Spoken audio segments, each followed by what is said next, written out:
Theodore Bryant was 41 years old when he watched his wife claim his lottery ticket as her own. For 14 years, he'd been a loyal husband and devoted middle school science teacher in Philadelphia. Every Thursday evening for those 14 years, he bought the same lottery numbers, family birth dates, their anniversary. That Saturday morning, he checked the results online. $502 million. One winner. His numbers. His ticket was gone from the kitchen drawer. What Teo found in his wife Nicole's locked desk made his hands shake. The winning ticket, divorce papers, and detailed plans for how she'd claim the jackpot as hers alone before leaving him. By Monday, she'd claimed the prize. By Thursday, she'd used her new fortune to have him evicted from his own home with a police escort, while she and her lover watched from the doorway, drinking wine. Nicole called him "someone like you" as he drove away with everything he owned. She had no idea Pennsylvania law would let him take back every single dollar. What happened next would cost Nicole everything she thought she'd stolen. Before we jump into the story, comment where in the world you are watching from and subscribe, because tomorrow's story is one you need to hear. The hum of the radiator filled Teo's modest living room as he spread student papers across the coffee table. Red pen in hand, he smiled at Jenny Martinez's detailed diagram of cellular mitosis. Even with spelling errors, her understanding of the process showed real progress. Teaching moments like these made the modest salary worth it. Upstairs, the shower ran steadily. Nicole had come home late again, barely speaking, before heading up to wash off another intensive networking event. These late nights had become more frequent over the past year, along with the designer bags that somehow fit into their tight budget. The coffee table vibrated as Nicole's phone lit up for the third time. Teo normally wouldn't even glance at it. Trust had been the foundation of their 14-year marriage. But something felt different lately. The secret phone calls, the sudden business trips, the growing disdain in her voice when she talked about their row house or his teaching career. The phone buzzed again. His hand hesitated over it, years of respect for her privacy warring with a gnawing doubt. The screen flashed another notification. Desmond Clark. Taking a deep breath, Teo picked up the phone. The message preview made his stomach clench. Soon we won't have to hide. Once you handle the Teo situation, we can live the life we deserve. The life you deserve. With trembling fingers, Teo opened the full message thread. His chest tightened as he scrolled through months of exchanges. Intimate photos, plans for secret weekend getaways disguised as work conferences, pet names and explicit messages that burned his eyes. Got the hotel booked for next weekend's marketing seminar. Dated 3 weeks ago. Miss your touch already. Can't wait until we don't have to sneak around. From 2 months ago. He's so simple. Content with that tiny house and teaching job. You deserve someone who can give you everything. 6 months ago. 10 months of betrayal unfolded before him. 10 months of lies while he'd packed her lunches, supported her career, loved her completely. Teo's vision blurred, but his hands remained steady as he photographed message after message. He forwarded everything to his email, saved screenshots to his cloud drive, documented timestamps and dates with scientific precision. The shower shut off upstairs. Teo quickly replaced the phone exactly as he'd found it, positioning it at the same angle. He picked up his red pen just as Nicole's footsteps descended the stairs. She appeared wearing her silk robe, hair wrapped in a towel. The scent of her expensive shower gel filled the room, another recent luxury purchase that had raised eyebrows on their budget. "Still grading?" she asked, her tone carrying that subtle note of condescension that had crept in over the past year. "You work too hard for what they pay you." "Just finishing up," Teo replied, his voice remarkably steady despite the inferno in his chest. "How was your networking event?" "Oh, you know, same old shop talk." She waved dismissively. The developer from New York was there again. The one I told you about? He's interested in some major projects downtown. Desmond Clark. The man from the messages. Teo nodded, maintaining his composed expression. Sounds promising. It could be. She smiled, but it didn't reach her eyes. I'm exhausted, though. Going to head to bed. I'll be up soon, Teo said, forcing himself to return her smile. She bent down and kissed his cheek, the casual affection feeling like acid on his skin. The next 2 days passed in a fog of routine and restraint. Teo taught his classes, attended faculty meetings, and continued his normal schedule while carrying the weight of his discovery. Every interaction with Nicole felt like a performance now, each casual touch and domestic exchange underlaid with devastating knowledge. Thursday evening arrived. Like clockwork, Teo stopped at Rivera's corner store on his way home from school. James Rivera looked up from his crossword puzzle with a warm smile. "Thursday night lottery run, Mr. Bryant?" he asked, already reaching for the Powerball slip. "You know me, James." Teo managed a genuine smile for the store owner who'd been part of his weekly ritual for 14 years. Same numbers as always. He pulled out his debit card and carefully entered his customary numbers. Nicole's birthday, his birthday, their anniversary date, his parents' anniversary. Numbers that had once held such meaning, now feeling like monuments to betrayal. James printed the ticket and handed it over with the receipt. "Good luck this week. Maybe this will be the one." "Maybe so," Teo replied, tucking both items safely in his wallet. At home, he followed his usual routine, placing the ticket in the kitchen drawer where he'd kept them for 14 years, next to the measuring spoons and pizza cutter. Nicole barely glanced up from her phone as he moved around the kitchen preparing dinner. Friday evening found Teo at the school's science fair, helping his students explain their projects to parents and judges. He missed the live Powerball drawing, but that was normal. Checking the numbers was his Saturday morning ritual. When he woke the next morning, Nicole was already gone. Another breakfast meeting. Teo made his coffee and settled at the kitchen table with his laptop, pulling up the Pennsylvania Lottery website. His eyes widened as he read the announcement. $502 million Powerball jackpot. One winner in Philadelphia. Fingers trembling slightly, he clicked to view the winning numbers. His coffee grew cold beside him as he stared at the screen, checking and rechecking the familiar sequence. They matched. Every single number matched. Heart hammering against his ribs, Teo stared at the numbers glowing on his laptop screen. They were his numbers, the same combination he'd played religiously every Thursday for 14 years. Nicole's birthday, his birthday, their anniversary, his parents' anniversary. A sequence that had become muscle memory after so many years of hopeful routine. He jumped up from the kitchen table, coffee forgotten, and yanked open the drawer where he always kept the tickets. Measuring spoons clattered against the pizza cutter as he rifled through the contents. Empty. No ticket. Stay calm, he whispered to himself, fighting down the panic rising in his throat. Think methodically. He searched the kitchen systematically. Every drawer, cabinet, and countertop. Nothing. Living room next. Between couch cushions, magazine rack, end table drawers. Still nothing.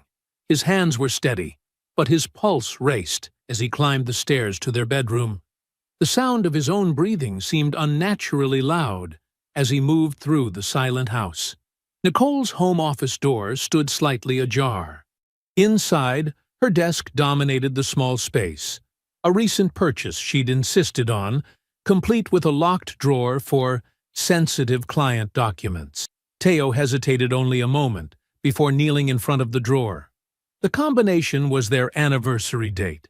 She'd never bothered changing it from when they used to share everything. The lock clicked open with familiar numbers that now felt like mockery. There, nestled between folders, lay his lottery ticket.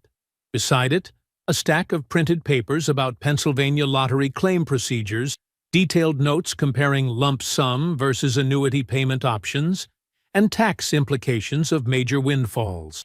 A business card for Bradford Wealth Management sat on top, with Monday 9 a.m. urgent, written in Nicole's precise handwriting. She'd been planning this. While he taught science to 7th graders on Friday, she'd been researching how to claim his winning ticket. Years of teaching scientific methodology kicked in, focusing his racing thoughts. Evidence. He needed evidence. With trembling fingers, Teo pulled out his phone and photographed the ticket from multiple angles, making sure the serial number was clearly visible in each shot. He carefully documented her handwritten notes, the wealth management appointment card, the lottery procedure printouts. Next, he retrieved the receipt from his wallet.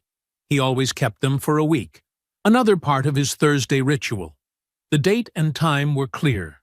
Thursday, 6:47 p.m. Rivera's Corner Store. Opening his banking app, he confirmed the matching debit card transaction. His teacher's laptop was still open downstairs. Teo spent the next hour researching Pennsylvania lottery law, taking screenshots of relevant statutes. The ticket holder was presumed to be the owner, but the actual purchaser could legally contest ownership with proper documentation. His heart steadied slightly. There was a path forward. With painstaking precision, Teo returned everything to its exact position in the drawer. The lock clicked shut, resetting their anniversary date to protect someone else's secrets. That afternoon, he found Nicole in the kitchen, scrolling through her phone while sipping expensive coffee. His voice came out remarkably steady. "Hey, babe, did you check our lottery numbers? I think I left the ticket in the drawer." Nicole's response was perfectly smooth, rehearsed. "Oh, I grabbed it when I was tidying up yesterday. It's in my purse. We didn't win anything. Maybe $1 or $2. You sure?" Teo pressed gently. "I had a good feeling about this week." She laughed, the sound hollow to his ears now. "Teo, honey, we never win. It's fine. Don't get your hopes up." She kissed his forehead like he was a child, then grabbed her purse. "I've got a weekend open house showing. Don't wait up." Sunday crawled by in a haze of focused documentation. Teo made multiple copies of everything. The receipt, 14 years of bank statements showing his Thursday lottery purchases, all the affair evidence. He emailed everything to himself, then drove to his brother Isaiah's house to store physical copies. Monday morning, Teo called the school secretary. "Martha, I'm sorry, but I need to take a sick day." His first in 4 years. The concern in her voice was genuine. He never missed work. At 8:30 a.m., he pulled out of his driveway, hands clenched on the steering wheel as he headed toward the Pennsylvania Lottery headquarters in Middletown. The morning traffic crawled along I-76, each delayed minute adding to his anxiety. He had to get there before Nicole could claim the ticket, had to expose the theft before she could complete her betrayal. The GPS showed his arrival time as 9:30 a.m., 1 hour too late. Through the tinted glass walls of the Pennsylvania Lottery headquarters, Teo watched his life dissolve. Nicole stood at the claims desk, radiant in an expensive navy suit, her perfectly manicured hand moving across papers with practiced confidence. Beside her, Desmond Clark loomed tall in his tailored gray suit, while a third man, clearly a high-powered attorney based on his leather briefcase and commanding presence, gestured at various documents. Teo's fingers gripped his steering wheel until his knuckles went white. He'd spent 14 years playing those numbers. 14 years of Thursday evening stops at Rivera's store. 14 years of quiet hope built around birthdays and anniversaries that had once meant something. Now he watched through glass as strangers celebrated his win. The morning sun felt sharp against his eyes as he sat paralyzed in his Honda Civic, a decade-old car that suddenly seemed to embody everything Nicole had grown to resent. Security cameras swept the parking lot where her gleaming Mercedes sat like a proclamation of victory. Inside, Nicole laughed at something Desmond said, her head thrown back with practiced elegance.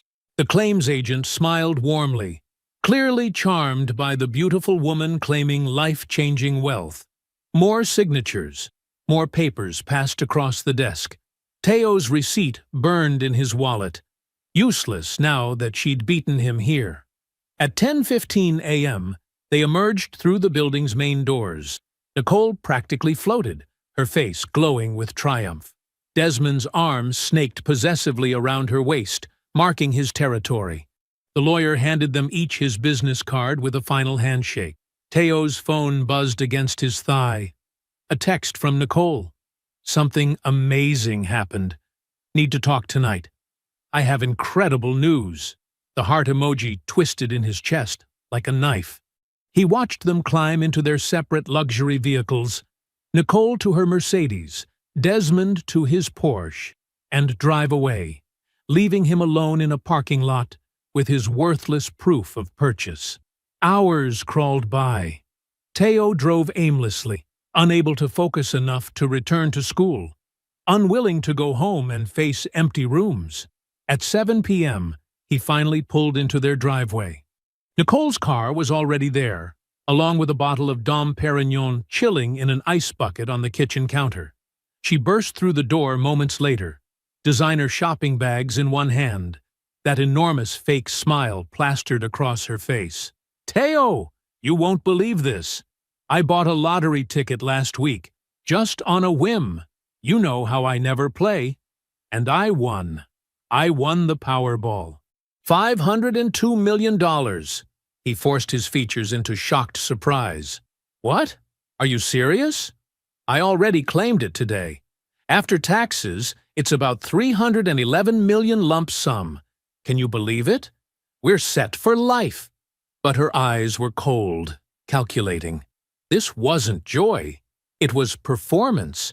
Every gesture carefully choreographed for maximum effect. That's incredible, Nicole. I can't believe it. Teo swallowed hard. When did you buy the ticket? Last Thursday. I stopped at a store on the way home from work. Pure impulse. And now everything changes for us.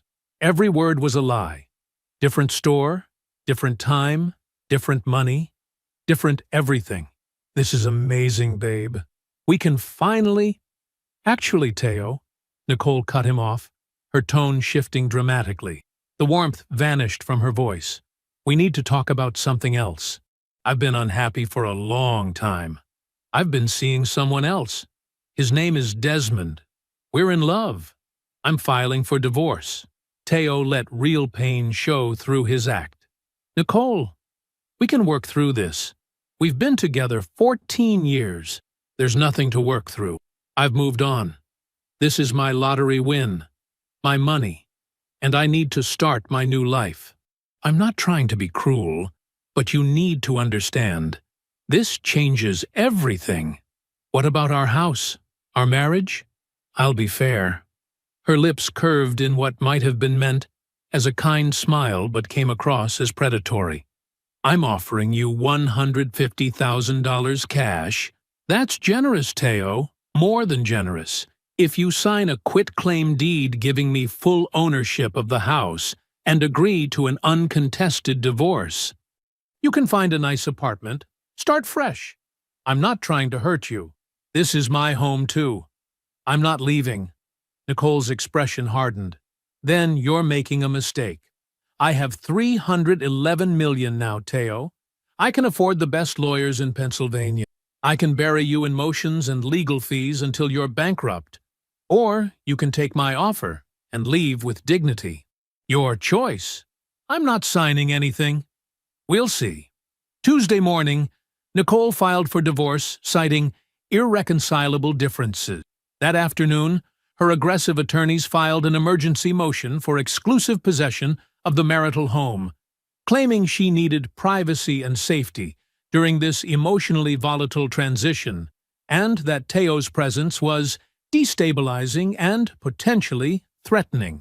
The motion included false allegations that Teo had been increasingly agitated and confrontational since learning about the divorce, that Nicole feared for her safety, and that she needed the marital home for security reasons, given her new financial circumstances.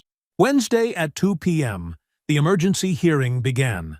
Nicole's attorneys presented their case to a family court judge. Teo, caught off guard and representing himself, tried to argue that the house was marital property, and he had every right to stay. But Nicole's lawyers were polished, aggressive, and armed with her wealth. They painted Teo as an unstable, jealous husband who posed a risk to their client, a vulnerable woman who had just won a life-changing lottery prize. The judge granted the temporary order.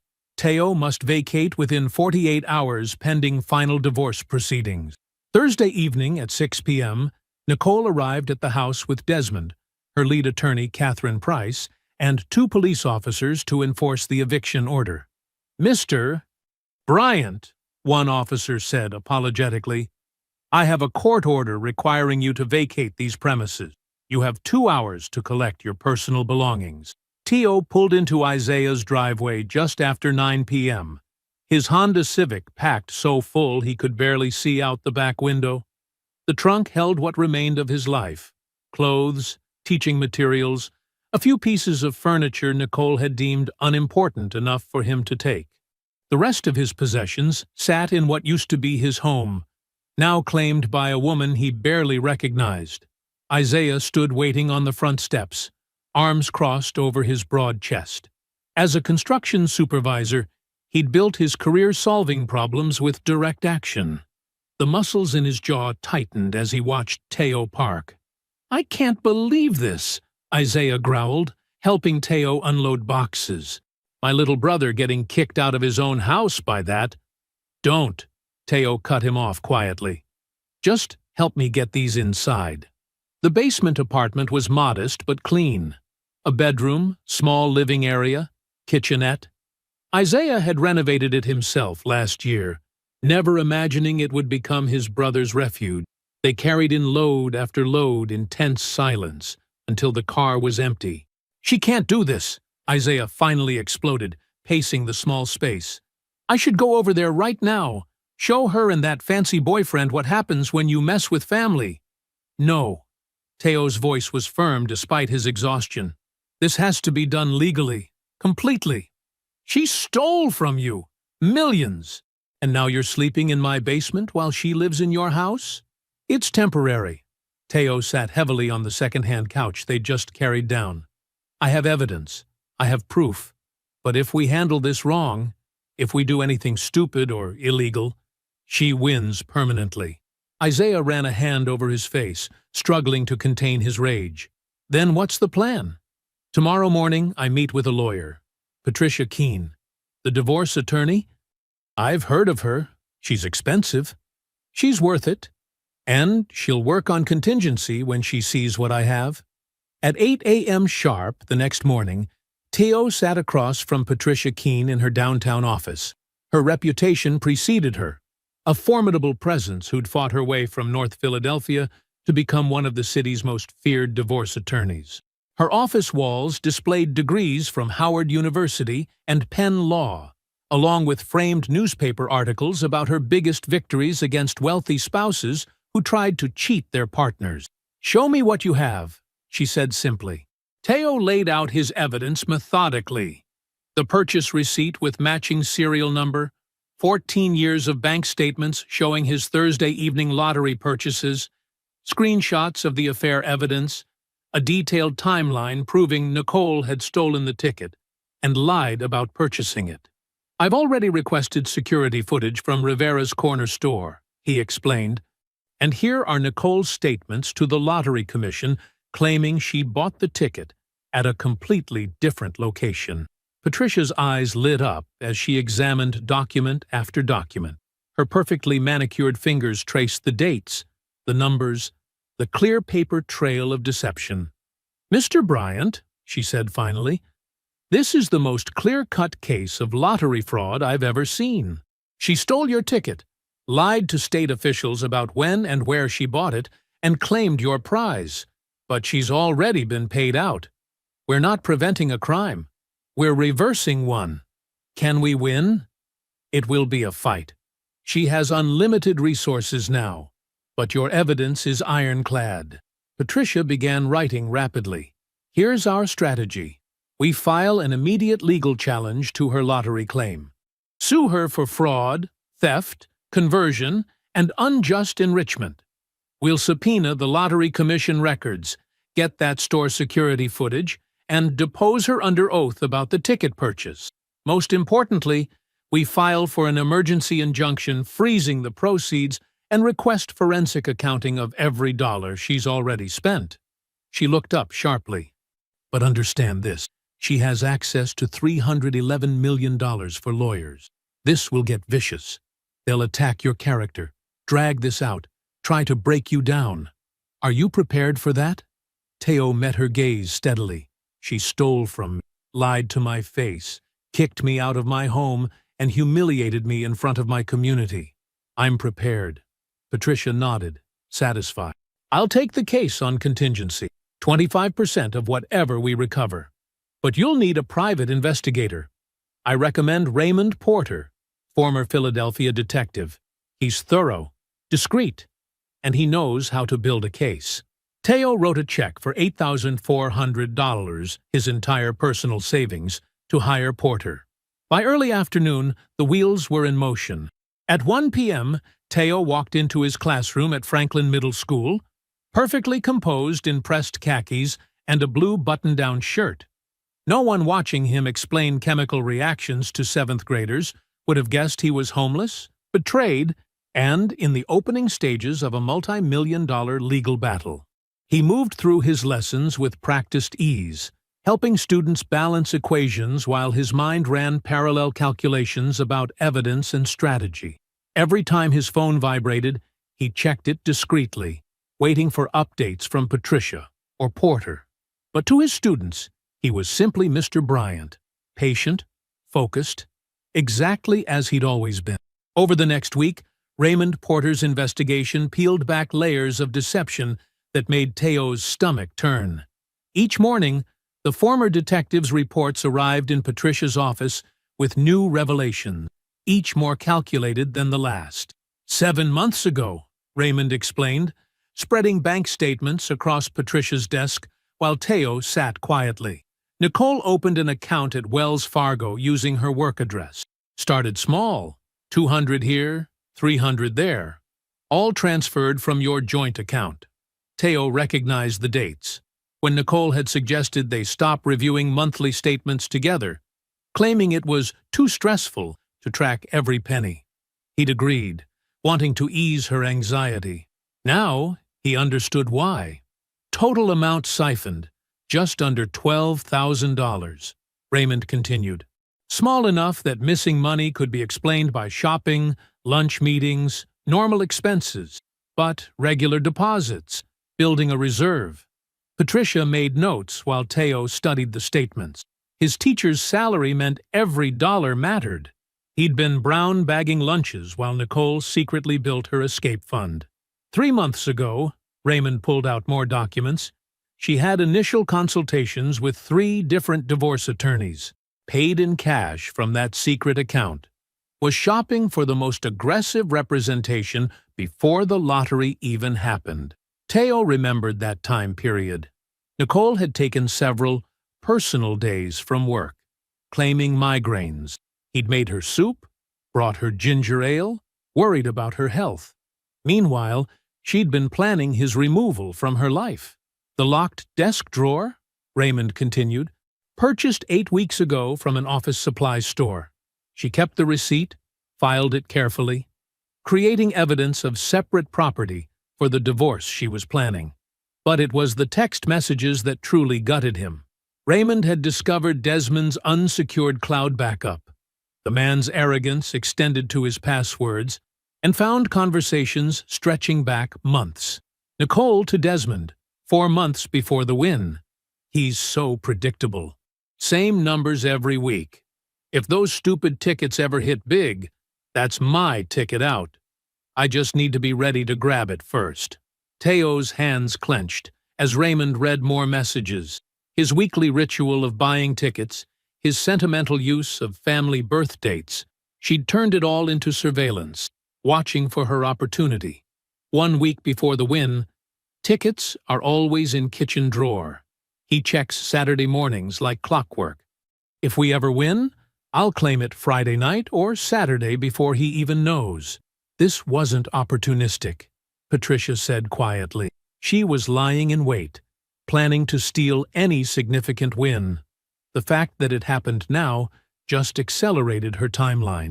Raymond's investigation into Desmond revealed equally calculated predation. The developer was drowning in $2.8 million of debt across failing projects. Creditors were threatening lawsuits. His divorce from his previous wife had drained his reserves. He researched Nicole before approaching her, Raymond explained, showing social media timestamps, studied her LinkedIn, Facebook, mutual connections.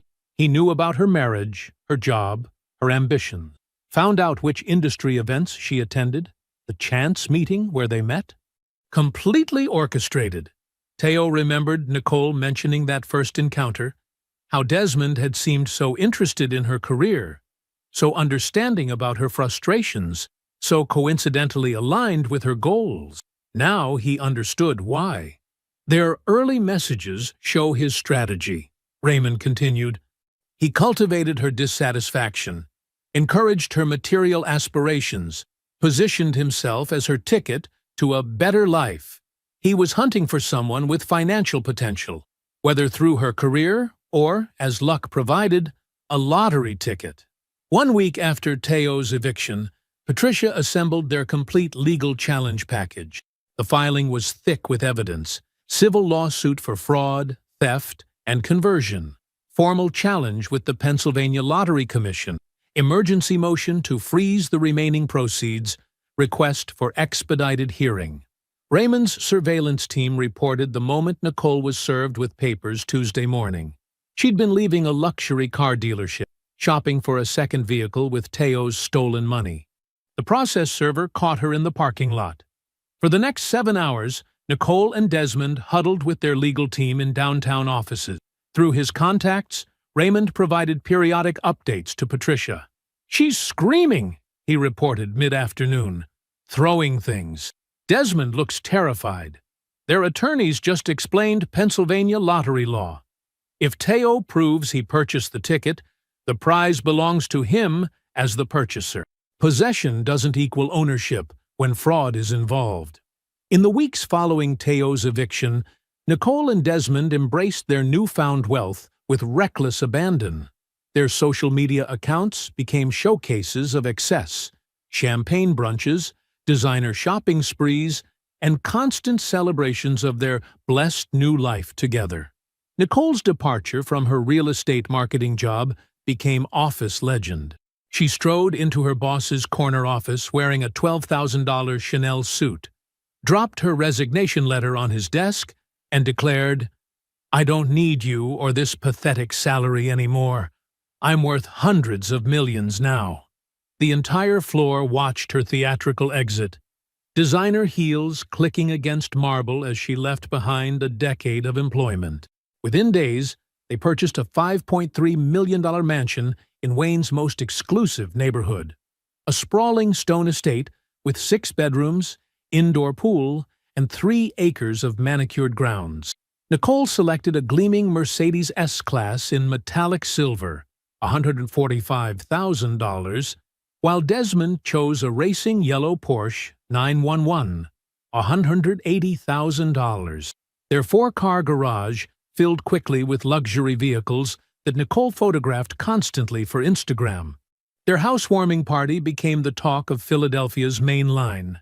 200 guests, celebrity chef catering, ice sculptures, and a live band. Nicole wore diamonds and posed for endless photos, making sure every image showed her living her best life, away from Teo. Their new home became party central. Weekly gatherings where expensive wine flowed freely, and guests marveled at their apparent prosperity. To mutual friends, Nicole spun a careful narrative. Teo was delusional and bitter, making false accusations because he's jealous of my success. She positioned herself as the victim of an obsessive ex-husband who couldn't handle that I won the lottery and moved on to someone better. Some initially believed her performance, especially newer acquaintances dazzled by her wealth, but most saw through the facade. Teo had 17 years of community roots. Parents knew him as their children's dedicated science teacher, colleagues respected his quiet integrity, neighbors remembered his consistent kindness. When Nicole claimed Teo was unstable, people who'd known him for years simply shook their heads. Behind their mansion's perfect facade, the first cracks appeared as Patricia's legal team assembled their evidence. Security footage from Rivera's corner store showed Teo clearly purchasing the winning ticket Thursday at 6:47 p.m., his familiar routine captured in crisp digital detail. James Rivera, the 68-year-old store owner, provided a detailed affidavit. Teo Bryant has purchased lottery tickets from my store every Thursday evening for 14 years. Same numbers every week. He told me once they were family birth dates. He's a good man, always asks about my grandchildren. I remember him buying that ticket specifically because we talked about his student's science fair. Bank records proved definitively that Teo's debit card was charged $10 at Rivera's store at exactly 6:47 p.m. Thursday, the timestamp matching the security footage perfectly. The Pennsylvania Lottery Commission's records showed Nicole claiming the ticket Monday at 9:20 a.m. But Nicole's critical error emerged from the claim paperwork itself. When filing, she'd told the lottery official, "I purchased this ticket Thursday evening, correct day," but claimed she bought it at the 7-Eleven on Market Street, the wrong store entirely, as Teo had purchased it at Rivera's on Broad Street. Patricia's deposition of Nicole became legendary among Philadelphia legal circles. In a sterile conference room, Nicole sat perfectly groomed in designer clothes while Patricia methodically dismantled her story. "Mrs. Bryant, you stated under oath you purchased this ticket at 7-Eleven on Market Street, correct?" "Yes, Thursday evening after work."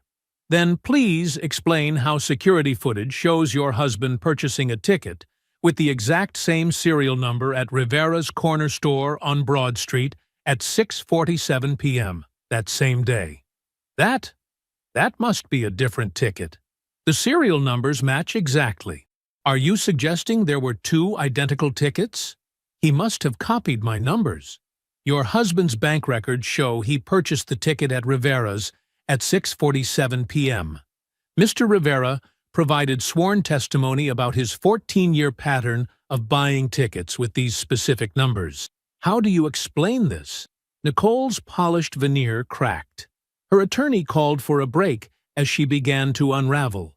During discovery, Patricia uncovered the financial records that shattered Nicole's fairy tale completely. Desmond had already spent $1.4 million of the lottery money. He'd paid off creditors threatening lawsuits over his failed developments, poured money into his struggling projects, and purchased luxury items including a vacation home in the Bahamas titled solely in his name. When Nicole discovered the unauthorized spending and confronted him, Desmond's response revealed his true nature. "We're partners now, baby. What's yours is ours. That's how relationships work." His casual dismissal of her fury showed no real affection, only the entitled assumption of access to her wealth. Standing in their mansion's massive kitchen, watching Desmond scroll through his phone while brushing off her concerns, Nicole finally saw the truth. He had never loved her. She was simply a target, a solution to his financial problems, and now he was bleeding her dry. But she couldn't confront this reality without admitting an even harder truth.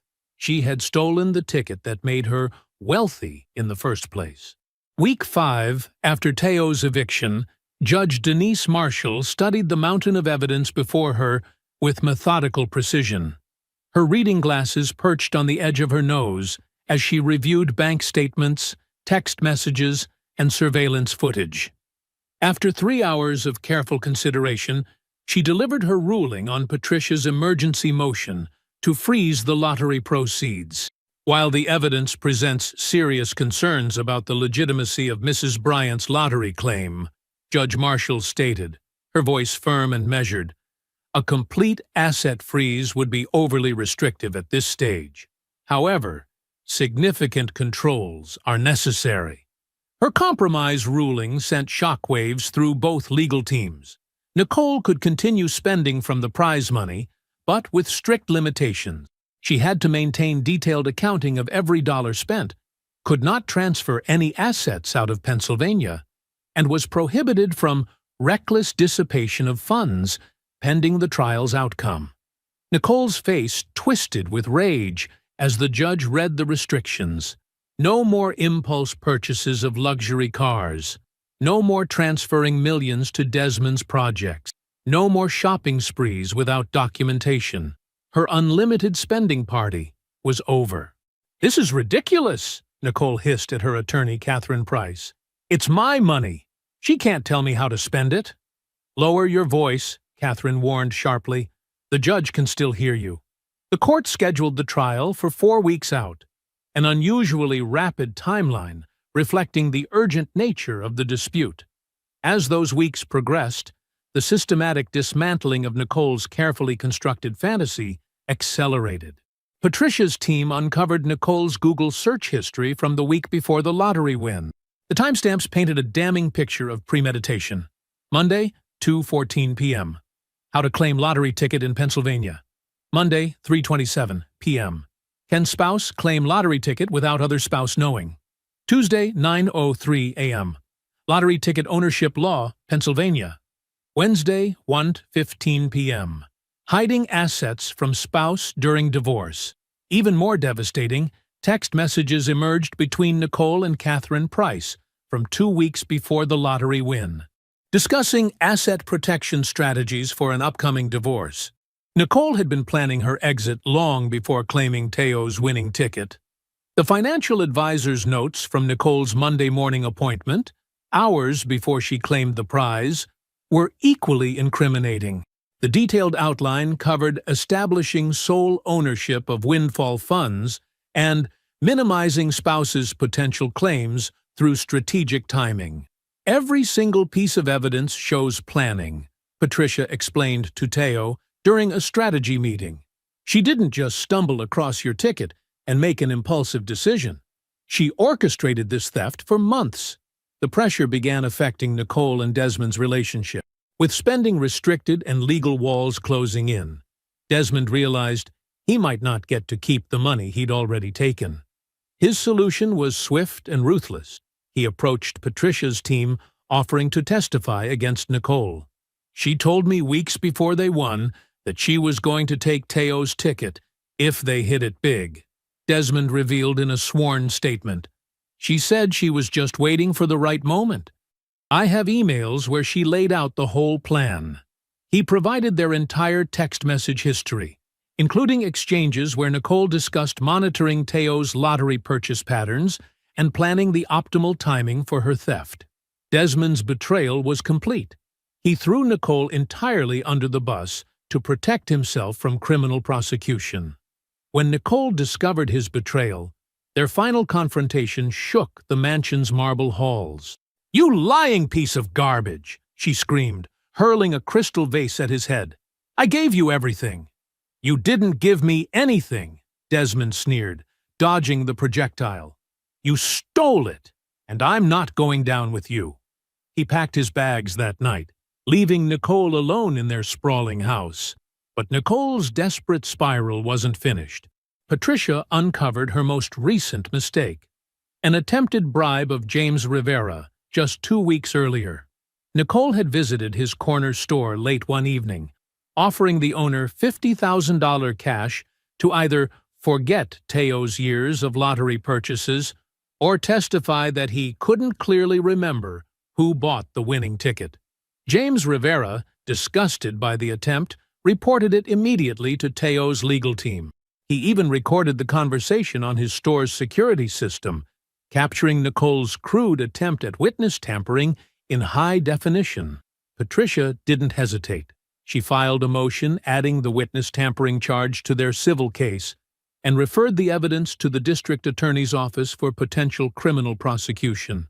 Nicole's carefully constructed world was collapsing entirely. The legal case against her was now overwhelming. Her spending was restricted. Desmond had betrayed and abandoned her. She faced possible criminal charges. Her family had distanced themselves, mortified by the scandal. Former friends stopped accepting her calls. She rattled around the vast, empty mansion alone. A $5.3 million prison she couldn't afford if she lost the case. Designer clothes still wrapped in plastic, hung in massive closets. Expensive furniture sat unused in perfectly decorated rooms. The indoor pool echoed with silence. Trial was scheduled to begin Monday morning. Nicole sat in her marble kitchen Sunday night, staring at her phone. No messages, no calls, no one left to turn to. The only sound was the steady tick of an antique clock, counting down the hours until she would face justice. Monday morning arrived with heavy rain drumming against the Philadelphia County Court's grand windows. The marble corridors echoed with footsteps as attorneys, witnesses, and spectators filed into courtroom 4A for what local media had dubbed the lottery theft trial. Teo sat quietly beside Patricia at the plaintiff's table, his posture straight but not rigid, wearing the same modest suit he'd worn to parent-teacher conferences for years. Across the aisle, Nicole perched in a designer outfit that probably cost more than Teo's monthly salary, but her usual confidence seemed brittle today. Judge Michael Henderson entered, and the packed courtroom rose. "Be seated," he commanded, his voice carrying natural authority. "We are here to determine rightful ownership of Pennsylvania Powerball Prize number 2023-147. Ms. E. Keene, you may proceed with your opening statement." Patricia rose smoothly, her presence commanding immediate attention. "Your Honor, this case is about theft, fraud, and betrayal. We will prove through clear, documented evidence that Theodore Bryant purchased the winning lottery ticket, that Nicole Bryant stole that ticket, and that she deliberately claimed a prize she knew wasn't hers." Over the next 8 hours, Patricia methodically constructed an airtight case. She started with the foundation, Teo's 14-year pattern of lottery purchases. Bank statements filled 3 massive binders, showing every Thursday evening transaction at Rivera's corner store since 2009. The records painted a picture of clockwork consistency. "And these numbers," Patricia indicated on a display screen, "what significance do they have, Mr. Bryant?" "They're our family dates," Teo explained calmly. "My parents' birthdays, Nicole's birthday, our wedding anniversary. I've played the same numbers every week since we married." The security footage from Rivera's store played next. The timestamp clearly showed 6:47 p.m. Thursday evening as Teo entered, greeted James Rivera warmly, and purchased his weekly tickets. The camera angle captured the transaction perfectly. Teo using his debit card, receiving his receipt, carefully checking his numbers. James Rivera's testimony proved particularly powerful. The elderly store owner spoke with quiet certainty. "Mr. Bryant has bought tickets from me every Thursday evening for 14 years. Same numbers, same time, like clockwork. He's always polite, always asks about my grandkids. When he bought that winning ticket, it was just like any other Thursday." "And you're certain it was Mr. Bryant who purchased this specific ticket?" Patricia asked. "Absolutely certain," James nodded. "I remember because he joked that maybe this would be his lucky week. I still have the security footage backup and his receipt with the matching serial number." Patricia then displayed Teo's receipt alongside the winning ticket. The serial numbers matched perfectly. The debit card records showed the exact time and amount. The evidence of ownership was overwhelming. Day 2 focused on exposing Nicole's deception. Patricia played the timeline like a symphony conductor, each piece of evidence building on the last. She showed photos Teo had taken of the ticket hidden in Nicole's locked drawer, surrounded by her handwritten notes about claiming procedures. "Note the date on these documents," Patricia highlighted. Mrs. Bryant was researching how to claim lottery prizes before the winning numbers were even drawn. Why prepare to claim a prize you don't know you've won? The text messages between Nicole and Desmond drew audible gasps from the gallery. Message after message showed Nicole discussing her plans to steal any significant lottery win, tracking Teo's purchase patterns, calculating the optimal timing. Desmond's video deposition played on the courtroom screens. He appeared nervous, but clear. Nicole told me weeks before they won that she was planning to take Teo's ticket if they hit it big. She said she just needed to wait for the right moment. The security footage of Nicole attempting to bribe James Rivera proved particularly damaging. The store's high-definition cameras captured her offering him $50,000 to forget Teo's purchases or change his testimony. Patricia's closing statement for Day 2 cut straight to the heart. Nicole Bryant didn't win the lottery. She stole someone else's winning ticket, lied to state officials about purchasing it, then used stolen funds to evict the rightful owner from his own home. This isn't a marital dispute. It's theft, fraud, and the betrayal of a faithful husband who trusted her for 14 years. Day 3 opened with Nicole's defense. Catherine Price argued skillfully despite her weak position. Possession of a lottery ticket traditionally establishes ownership. Even if Mr. Bryant purchased this ticket, it was bought with marital funds during the marriage, making it marital property. Both spouses have equal claim to marital assets. She tried to frame the case as a simple divorce dispute. This belongs in divorce proceedings as part of normal asset division. My client acted in good faith, believing this was shared marital property. Mr. Bryant's evidence is circumstantial at best. Finally, Nicole took the stand.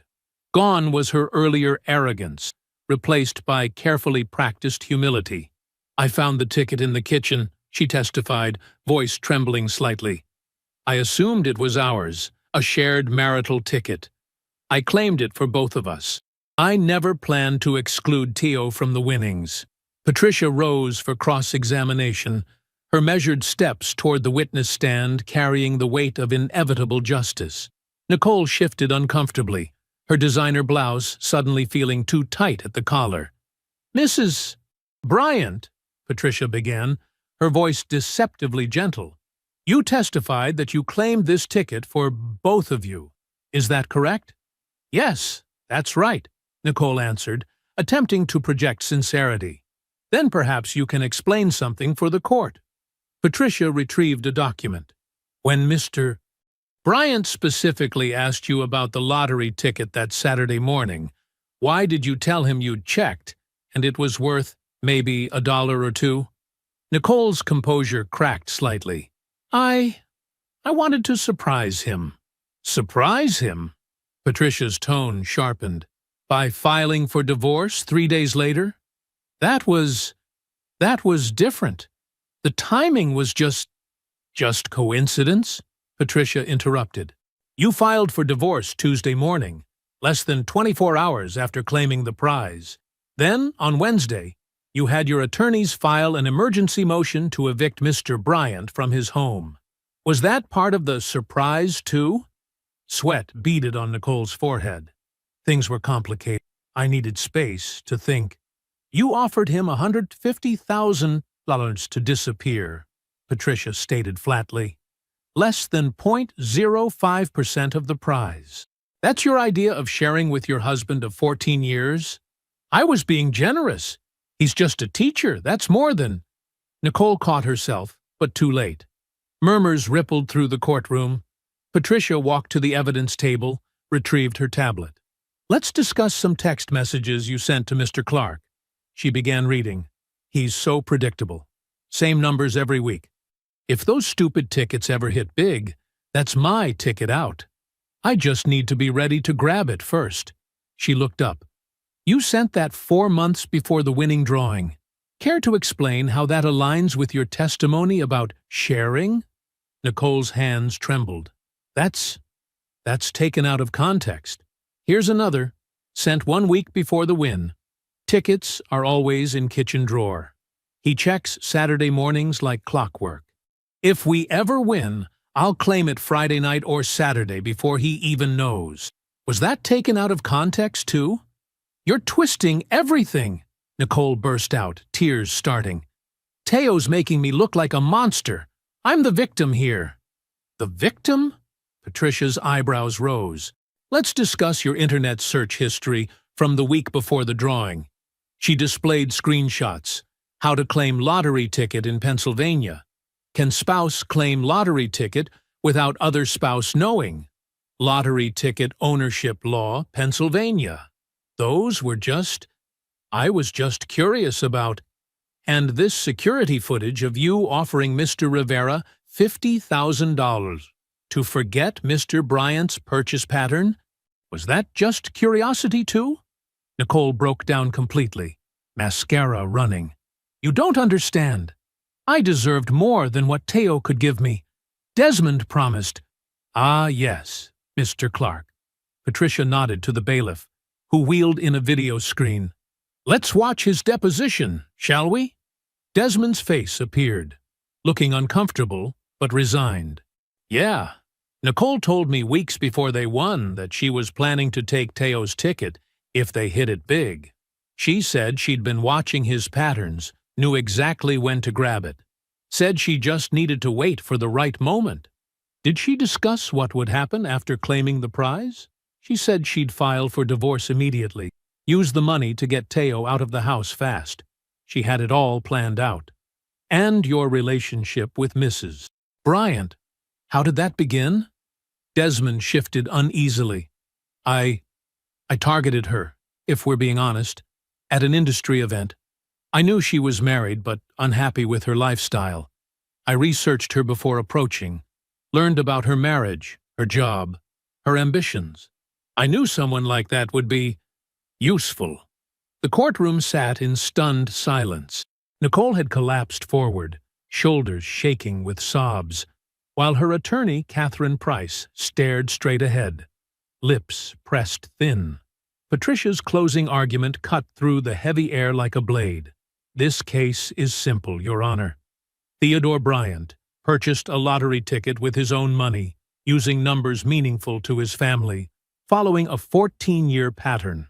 His wife stole that ticket, lied to state officials, claimed a prize that wasn't hers, then used stolen funds to destroy her husband's life.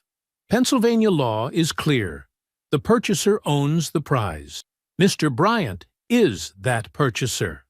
Every dollar belongs to him. Catherine Price's closing felt hollow in comparison, relying on technical arguments about marital property and weak appeals to sympathy. Despite these revelations, we must consider the legal framework of marital assets. Judge Henderson deliberated for only 3 hours before returning with his ruling. His face was stern as he began.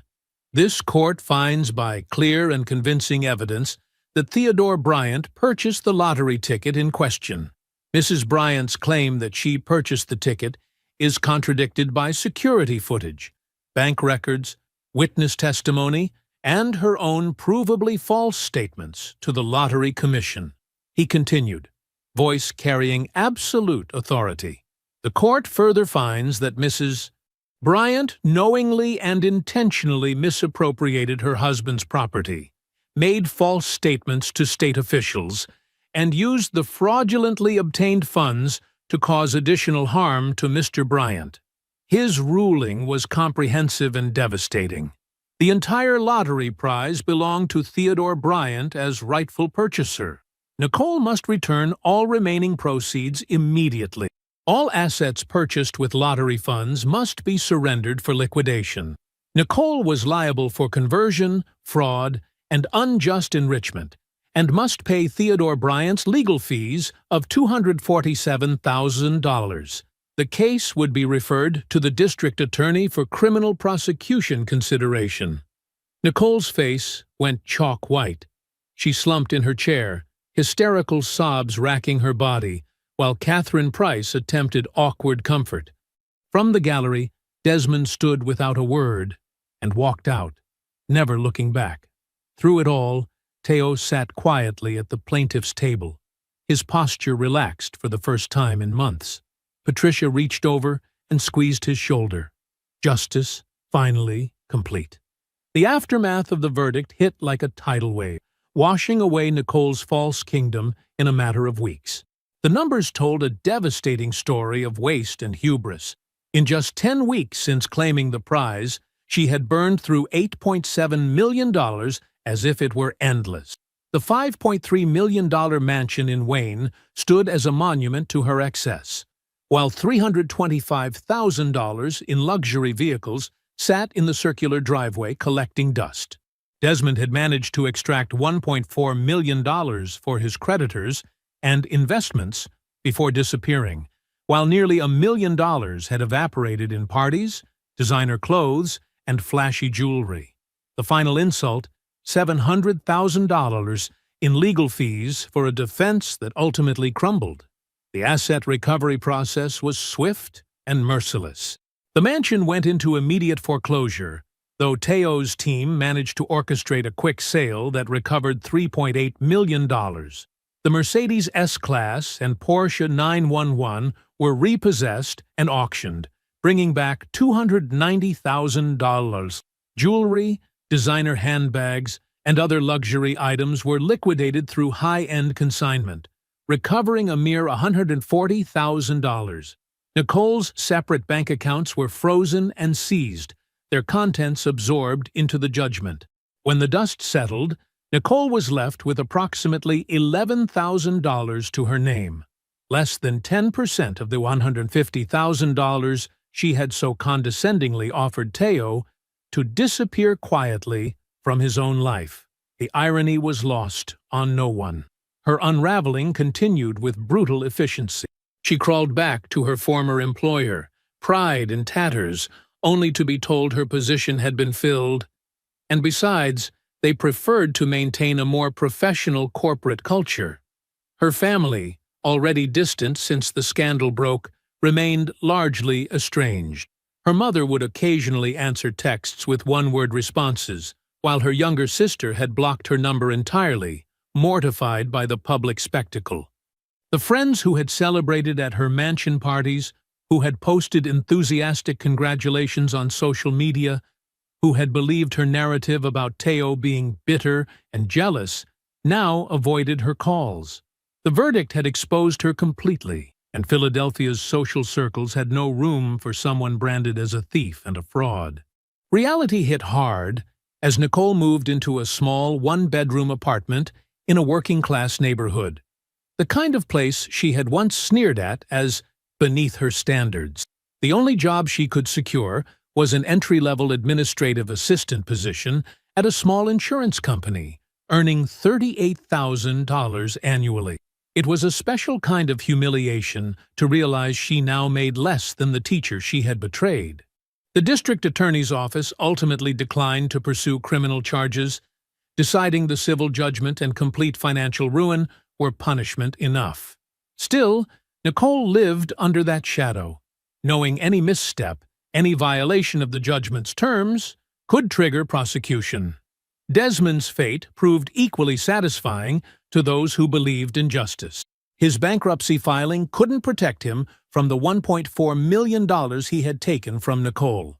The Pennsylvania Real Estate Commission suspended his license after an ethics investigation. His developments failed spectacularly, and he ended up taking a position as a property manager for a small apartment complex in Reading, PA. A stunning fall for someone who had once boasted about building luxury empires. The Philadelphia Inquirer's feature story, Teacher Wins $500 Lottery, Twice, How Theodore Bryant Fought Back Against Fraud, turned Nicole into a cautionary tale. Local news stations picked up the story. She became infamous, the woman who stole her husband's lottery ticket and lost everything. 6 months after the verdict, Nicole requested a meeting.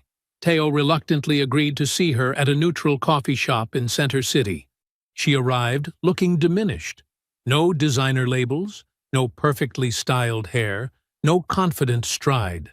The woman who had once commanded rooms with her presence now seemed to shrink into herself. "I know you won't forgive me," she began, hands wrapped tightly around her coffee cup. I'm not asking for that. I need to understand why you fought so hard. You could have settled, taken half, moved on.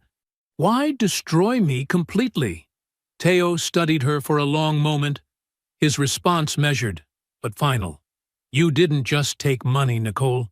You stole something I earned, lied about it to the world, used it to humiliate me and erase me from my own life, and then tried to make me believe I was wrong for fighting back. You wanted to see if I'd just disappear quietly. If I'd accept being erased because you decided I wasn't worth your time anymore. He leaned forward slightly, voice calm but firm. I couldn't accept that. Not because of the money, because of what you tried to make me believe about my own worth. You bet that I'd be too broken, too poor, too beneath you to fight. You were wrong. They never spoke again after that day, though Nicole would try repeatedly over the coming months, calling from blocked numbers, hoping to find some closure or perhaps absolution. She found neither. 1 year after the verdict, Teo had transformed the tragedy into triumph. He established a $45 million education fund for Philadelphia public schools, created a $15 million scholarship program for future teachers, and paid off mortgages for his mother, Lorraine, brother Isaiah, sister Janet, and the mentor teachers who had shaped his career. The remaining $220 million was invested conservatively through ethical firms. He purchased a modest 3-bedroom home in his old West Philadelphia neighborhood for $485,000. Comfortable, but not ostentatious. After a semester sabbatical spent healing and volunteering, he returned to teaching at a different school. He wrote a book about integrity and self-worth that resonated with readers nationwide. Most importantly, he began building a genuine relationship with Renee Harper, a school counselor who saw him for who he truly was. I hope you enjoyed that one. Be sure to like the video and subscribe so you don't miss the next story. I've picked out 2 more for you that I think you'll really like.